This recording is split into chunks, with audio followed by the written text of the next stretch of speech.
Hallöchen ihr Lieben und willkommen zurück zu einer neuen Anleitung. Für diesen Pullover benötigt ihr euren Brustumfang oder wenn ihr sagt, eure Hüfte ist breiter, dann euren Hüftumfang. Ich gehe hier wie immer für eine Pullovergröße M, Größe 38 aus und da habe ich regulär 100 cm, die ich anschlage. Egal was für eine Maße ihr heraus habt bei euch, plus 5 cm, denn wir möchten, dass der Pulli ja schön locker sitzt. Also werde ich 105 cm anschlagen. So, dann schlagen wir jetzt gleich eine Luftmaschenkette oder direkte Kette an. Und diese Maschenanzahl, die ihr benötigt, um auf eure Zentimeterangaben zu kommen, die sollte teilbar durch 8 sein. Bei meinem Pullover habe ich bei 105 cm ungefähr 184 Maschen angeschlagen. So, das Ganze häkel ich mit diesem Farbverlaufsbobbel mit Lurex-Faden und einer 3,5er Nadel. Wie immer gilt, alle Angaben zur Wolle, Nadelstärke und Verbrauch findet ihr wie immer unterm Video in der Infobox. So, ich beginne mit 3 Luftmaschen, mache einen Umschlag und gehe in die erste Masche zurück. Ziehe beide Laschen auf gleiche Höhe durch die erste, um den Boden für die Masche zu häkeln, dann durch 2 und nochmal durch 2 für ein Stäbchen. Und somit haben wir schon unser erstes Stäbchen gehäkelt. Optisch 2, dann ein Umschlag und jetzt hat sich hier eine Masche gebildet. Da stecht ihr komplett ein. Holt den Faden durch, zieht alle Laschen wieder auf gleiche Höhe, durch die erste Lasche, um den Boden für das Stäbchen zu häkeln, dann durch 2 und durch 2. Wem das Ganze zu schnell ist, vom PC aus unten rechts am Bildschirmrand ist ein Zahnrad, da könnt ihr die Sequenz langsamer stellen oder halt schneller, einfach auf eure Geschwindigkeit anpassen.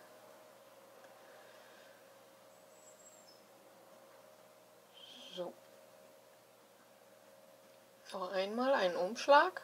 Einstechen in die nächste gebildete Masche, Faden holen, Laschen auf gleiche Höhe ziehen, durch die erste, durch 2 und durch 2. So. Ihr könnt auch einfach nur eine Luftmaschenkette machen und dann Stäbchen zurückhäkeln. Mit dieser direkten Kette erspare ich mir diese Hin- und Rückreihe und habe direkt eine Kette aus Stäbchen, die zudem auch sehr flexibel ist. Solltet ihr mit einer Luftmaschenkette anfangen wollen, dann geht bitte eine halbe bis ganze Nadelstärke höher, schlagt die Luftmaschenkette an und geht dann erst auf die 3,5. So bleibt die Kette auch schön elastisch. Ja, und ich werde jetzt hier erst einmal meine 184 Stäbchen anschlagen. Jo, und dann sehen wir uns wieder, wenn ich soweit bin.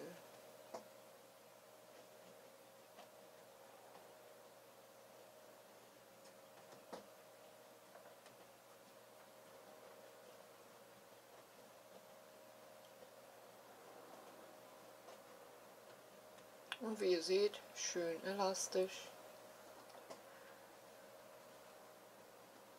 Nach 184 Stäbchen habe ich meine 105 cm Brustumfang in etwa erreicht. Nun ist die Kette auch dick genug bzw. breit genug, um das Ganze unverdreht zusammenfügen zu können. So ersparen wir uns dann am Ende das Vernähen.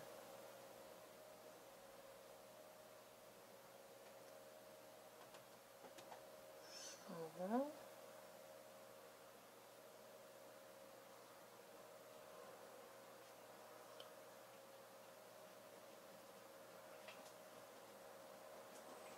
Und dann schließe ich zuallererst mit einer Kettmasche.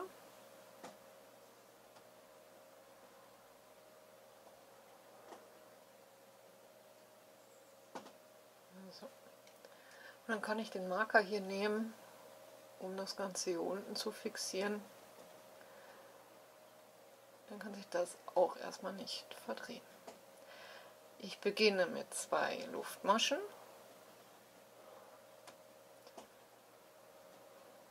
So, Wende. Hier ist auch mal wichtig, in jeder Reihe die Richtung zu drehen. Denn so bleibt die Naht dann schön in der Mitte. So, dieses Stäbchen gehört zu diesem Stäbchen. Dann nehmen wir das daneben. Und behäkeln jetzt die nächsten 4 Stäbchen als Relief. Das heißt, einen Umschlag um das Stäbchen herum nach vorne ziehen und ein Stäbchen abhäkeln. Hier am besten direkt den Marker setzen in die erste Masche. So wisst ihr am Ende, wo ihr mit einer Kettmasche schließen müsst. Einen Umschlag, also um das Stäbchen herum, nach vorne ziehen und ein Stäbchen.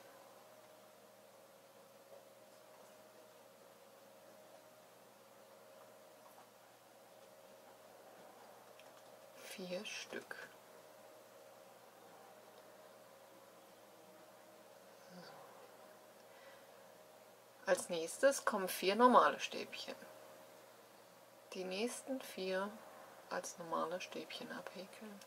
Dazu versuche ich recht mittig ins Stäbchen einzustechen. Ihr müsst mal schauen, ihr habt ja hier oben diese 2 Laschen und hier drunter ist noch eine schräg. Und wenn ihr da einstecht, stecht ihr eigentlich perfekt mittig in dem Stäbchen ein.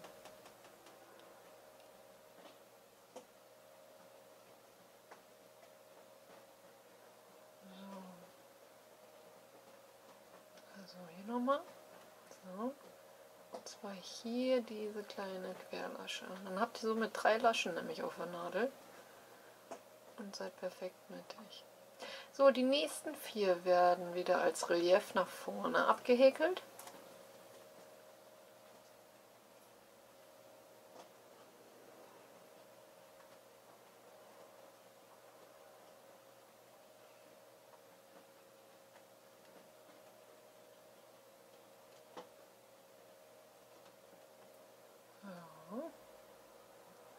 Und die nächsten 4 wieder als normale Stäbchen. Schön mittig einstechen.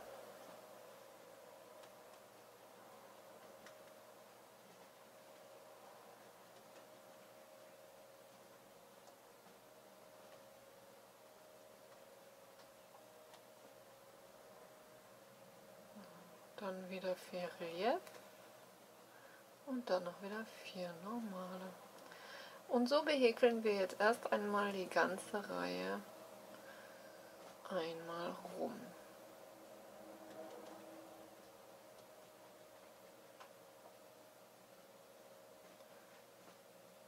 So sieht es dann aus. Dann haben wir immer diese schönen kleinen Vorwölbungen.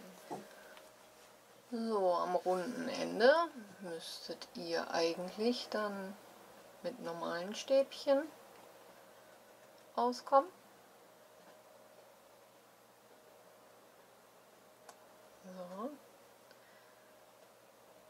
3 normale Stäbchen und die Anfangsluftmaschen ergeben ja das 4. Stäbchen. Also schließen wir darüber jetzt mit einer Kettmasche.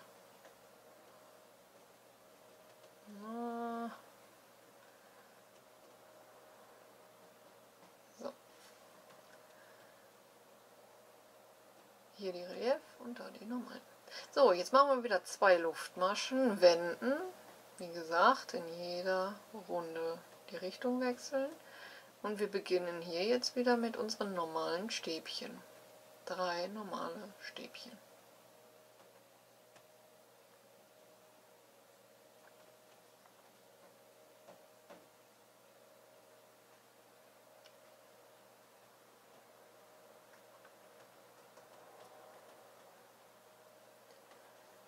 Danach kommen die Reliefstäbchen. Diese zeigen jetzt nach hinten. Also müssen wir jetzt 4 Reliefstäbchen nach hinten abhäkeln. Einen Umschlag um das Stäbchen herum nach hinten ziehen und ein Stäbchen abhäkeln.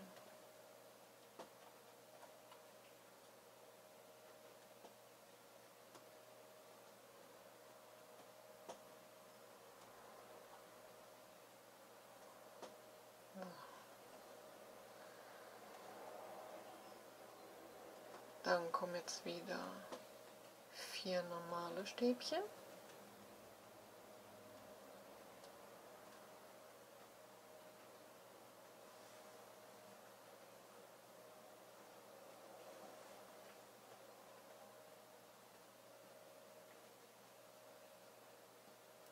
und wieder 4 Stäbchen nach hinten, also 4 Reliefstäbchen.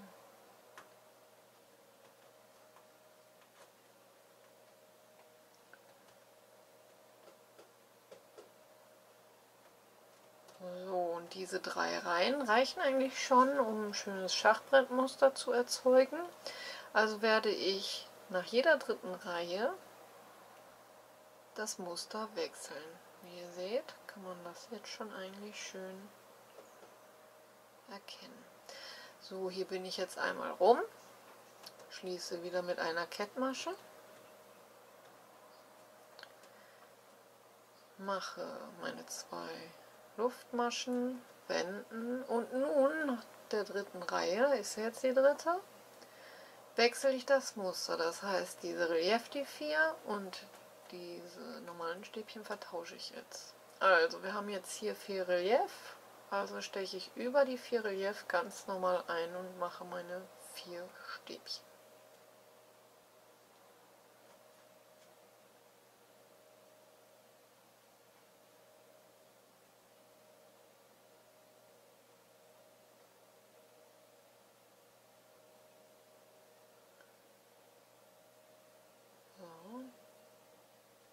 Und hier setze ich mir am besten auch einen Marker, einen andersfarbigen, damit ich weiß, das ist die Reihe, wo ich die Musterung gewechselt habe. Setze ich mir hier am Fuß vom ersten Stäbchen. So, da beginnt die Reihe. Und dann weiß ich, ab wann die dritte Reihe rum ist. Sehr hilfreich im weiteren Verlauf. So, jetzt haben wir hier 4 normale Stäbchen und aus diesem mache ich jetzt die Relief. Meine Reliefs zeigen nach vorne, da müsst ihr auch aufpassen, dass ihr die richtige Seite habt.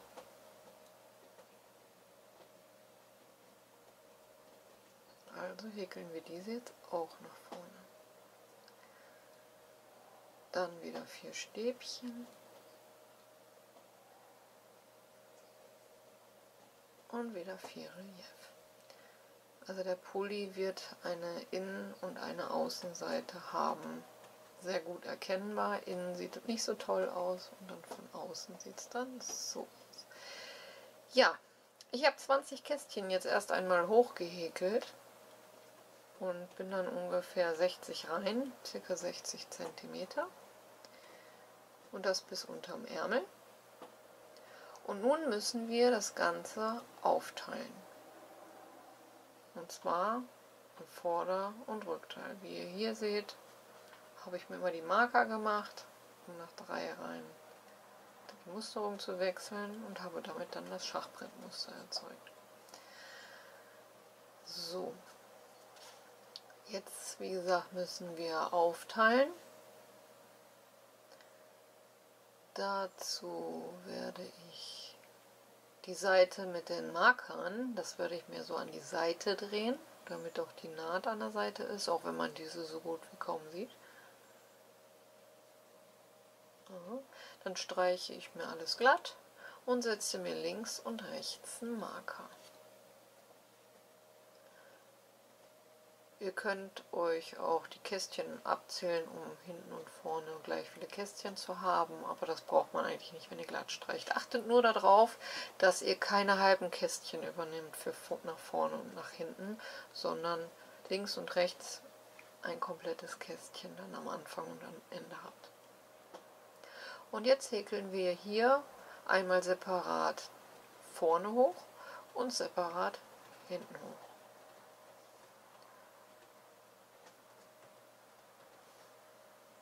Nach 18 cm Höhe, ich sage euch hier jetzt ganz bewusst keine Reihenanzahl, weil es kommt darauf an, wie breit euer Ärmel werden soll. Legt am besten einen gut sitzenden Pullover an und schaut, wie hoch ihr dafür häkeln müsst.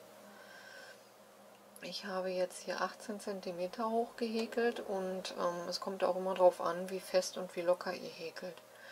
Ja. Und für das Vorderteil setze ich hier dann nochmal separat den Faden an. Das bleibt nicht aus, um dann dort hoch zu häkeln. Und halt hier auch immer den Musterverlauf einhalten, ne? Ich habe jetzt hier die Reliefstäbchen, also beginne ich hier mit normalen Stäbchen.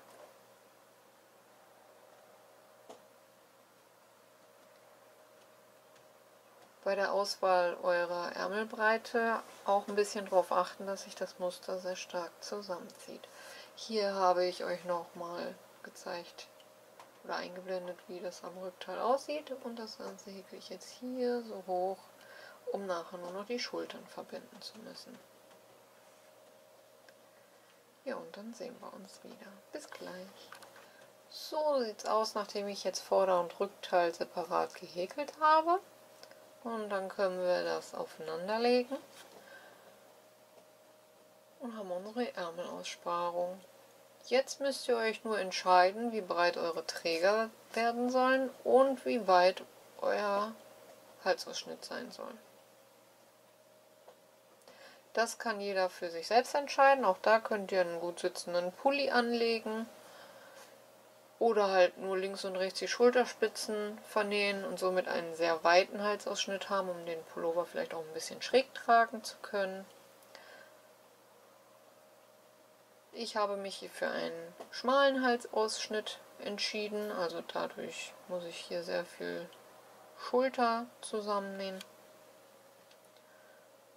Und habe hier 2, 4, 6, 8, ungefähr 10 Kästchen hinten und vorne markiert für den Halsausschnitt. Ungefähr. Ja, und hier blende ich euch nochmal schnell ein, wie ich das Ganze vernähe. Und zwar mit dem Kautstich. Ich fixiere den Faden. Und dann steche ich immer einen halben Zentimeter am hinteren Häkelstück ein. Dann lege ich den Faden über, steche in die Höhe des Fadens dann am vorderen Häkelstück einen halben Zentimeter ein, lege den Faden dann auch wieder über, wieder in die Höhe des Fadens einen halben Zentimeter am hinteren. Und so wechselt ihr immer hinteres Stück, vorderes Stück, hinteres Stück, vorderes Stück, dann immer in den Kautstich, und so entsteht eine schöne flache Naht. Ganz easy. Ja, und so sieht das Exemplar dann aus, wenn alles schön vernäht ist. Wie ihr seht, die Schultern haben eine schöne flache Naht. Und dann können wir jetzt eigentlich nur noch die Ärmel dran machen.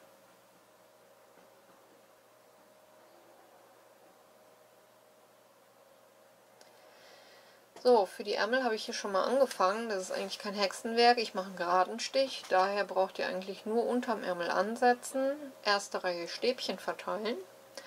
Und dann in der zweiten Reihe schaut ihr, dass ihr immer das entgegengesetzte Musterstück nehmt. Also hier habe ich Relief, also mache ich hier normale Stäbchen. Hier habe ich normal, also kommt da Relief.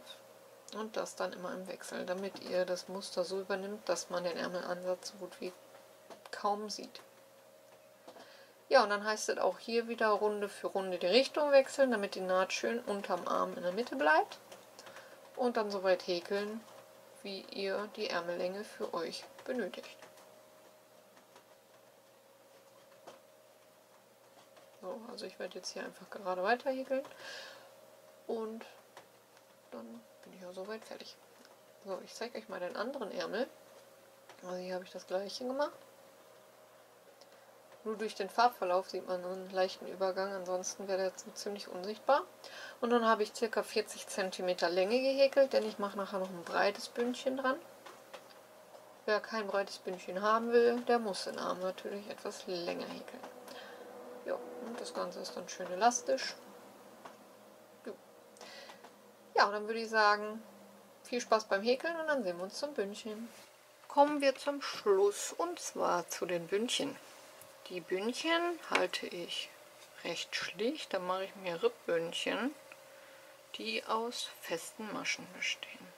Dazu schlage ich auch hier wieder eine direkte Kette an, diesmal aus festen Maschen. Dazu häkle ich 2 Luftmaschen, gehe in die erste Masche zurück, hole den Faden durch, ziehe beide Laschen auf gleicher Höhe, durch eine für den Boden und durch 2 für die feste Masche. Jetzt hat sich hier auch eine Masche gebildet.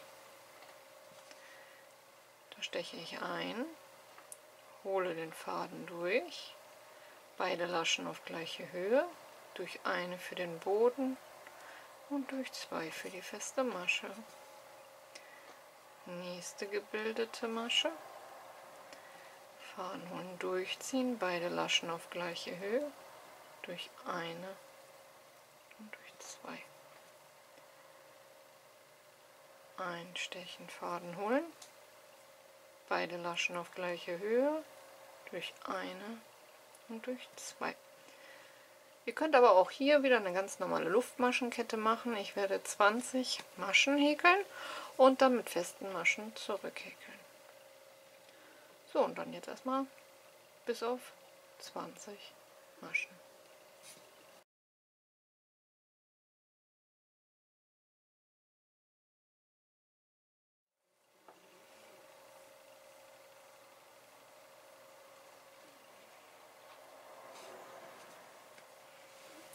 So, kommen wir zur zweiten Reihe.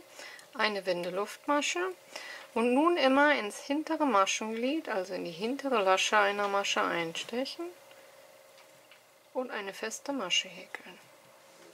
Setzt euch am besten immer am Anfang und am Ende einen Marker, denn diese Maschen verdrehen sich bei dieser Musterung gerne. Und dann heißt es ab hier auch wieder immer im hinteren Maschenglied, in die hintere Lasche einer Masche, eine feste Masche und das bis zum Schluss.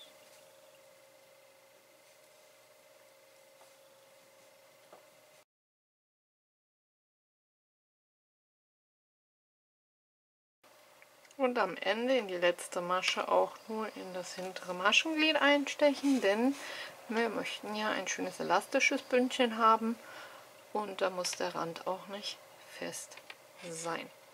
Für die nächste Reihe dann auch wieder eine Wendeluftmasche und auch hier wieder immer in das hintere Maschenglied.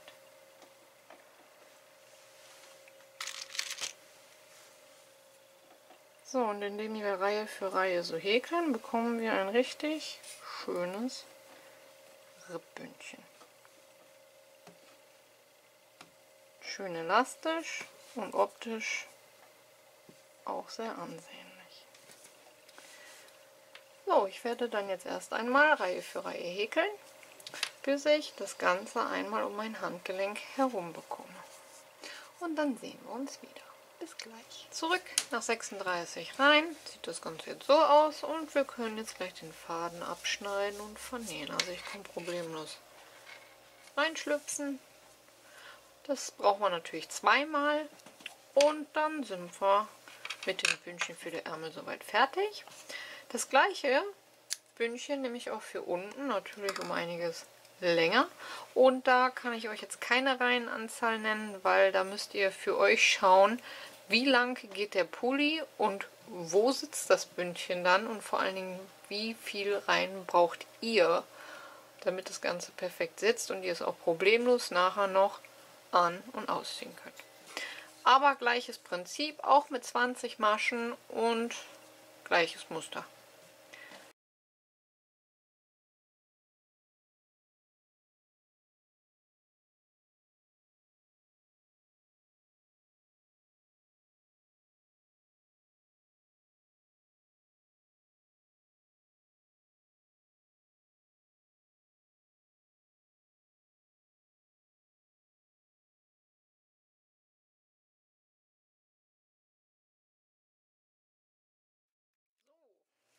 Alles soweit vernäht.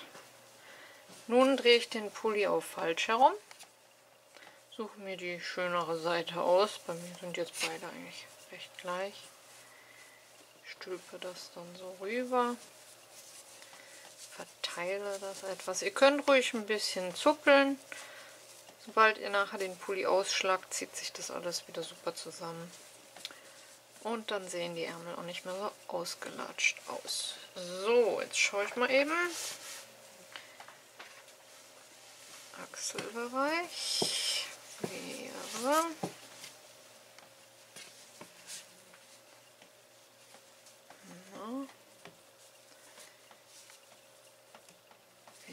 hier. Also fangen wir dann auch hier an. Hier allerdings müssen wir diesmal so annähen. Würden wir jetzt so mit dem Couchstich rumarbeiten, wäre das Ganze nicht mehr flexibel genug und ihr würdet womöglich mit dem Handgelenk später nicht mehr durchkommen.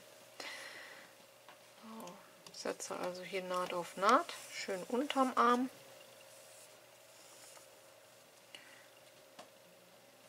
So. Dann verteile ich nochmal alles so ein bisschen. Hier bleibt es auch gar nicht aus, dass ihr mal zwischendurch dran zieht. Aber wie gerade schon erwähnt, sobald ihr nachher fertig seid, einmal den Pullover ausschütteln und schon ziehen sich die Rippen auch wieder schön zusammen. So, und hier jetzt beim Vernähen recht dicht arbeiten, nicht zu weit auseinander, sonst habt ihr nachher Löcher. Und ab hier jetzt einmal komplett herum. Das Ganze dann auch am anderen Ärmel und am Bündchen unten. Und wer will, kann natürlich am Kragen oben auch noch, aber das lasse ich persönlich aus. Da mache ich mir nachher nur einen hauchdünnen Rand. Den häkel ich mir drum und dann sind wir auch schon am Ende dieser Anleitung angekommen. Ich hoffe, euch hat auch diese Anleitung gefallen und ihr seid gut mitgekommen. Vergesst nicht, eure Bewertung dazulassen, wie immer ganz, ganz wichtig. Ihr findet mich sonst noch auf Facebook und Instagram. Ihr könnt mir aber auch gerne unten in die Kommentare schreiben. Und ansonsten gilt wie immer, lasst die Naht glühen und wir hören uns beim nächsten Mal. Bis dahin, ciao, ciao.